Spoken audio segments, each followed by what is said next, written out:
नमस्कार, मैं हूँ राहुल ठाकुर और आप देख रहे हैं बुलंद भारत टीवी। पूरे देश की नज़रें इस वक्त बिहार में लालू और नीतीश कुमार के बीच जो खींचतान थी, उस पर टिकी थी। वहाँ जो दांव पेच पैंतरे जो आजमाए जा रहे थे, जो सियासी चाल चली जा रही थी, पूरा देश इसी में उलझा रहा। इस बीच उत्तर प्रदेश से बहुत बड़ी खबर सामने आई थी।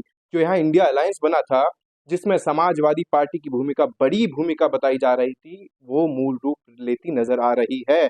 क्योंकि समाजवादी पार्टी के मुखिया अखिलेश यादव ने अभी ऐलान किया है कि कांग्रेस पार्टी को वो 11 सीटें देंगे।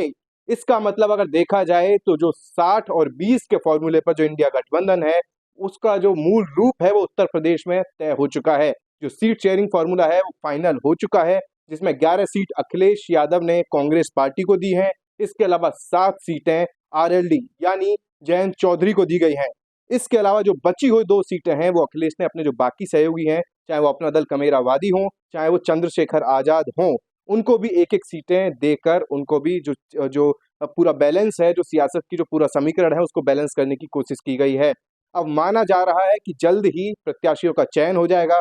खबरों खबरें मिल रही हैं कि जो कांग्रेस को जो सीटें दी गई हैं, उसमें अमेठी और रायबरेली, गोरखपुर, महाराजगंज, प्रयागराज, झांसी और गाजियाबाद जैसी सीटें जो हैं, वो कांग्रेस के खाते में जा सकती हैं।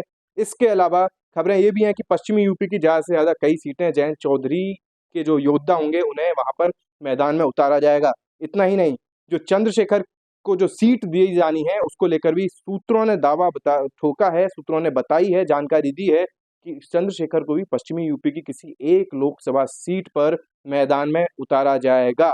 यानी देखा जाए तो 2024 का जो लोकसभा चुनाव है, जो इसमें मुश्किल से मुश्किल 4 से 5 महीने बाकी हैं उसे होने में, उसको लेकर उत्तर प्रदेश में पूरी बिसात बिछ चुकी है। जो अपोजिशन है, उसने पूरी जो तैयारी है वो कर ली है। अब सिर्फ प्रत्याशियों के चयन की जो प्रक्रिया है वो तेजी से आगे बढ़ेगी। इस बीच जो अखिलेश का ये जो ऐलान है, उसने कहीं न कहीं बीजेपी का जो खेमा है, उसके लिए भी बड़ा असमंजस वाली स्थिति पैदा कर दी है। क्योंकि बीजेपी की भी जो सहयोगी हैं, यानी कि एनडीए में बीजेपी के अलावा जो सहयोगी हैं, वो भी काफ़ी वक़्त से अपने लिए सीटों की माँग कर रहे थे, जिसमें पता चला था कि जो अनुप्रिया पटेल हैं, उन्होंने 5 सीटें माँगी थीं। जो सुभाषपा कुछ वक़्त पहले ही जो एनडीए में वापस आए हैं, उन्होंने भी 2-3 सीटों पर दावा ठोका था। इसके अलावा जो संजय निषाद हैं, उन्होंने भी 2 सीटें माँगी थीं।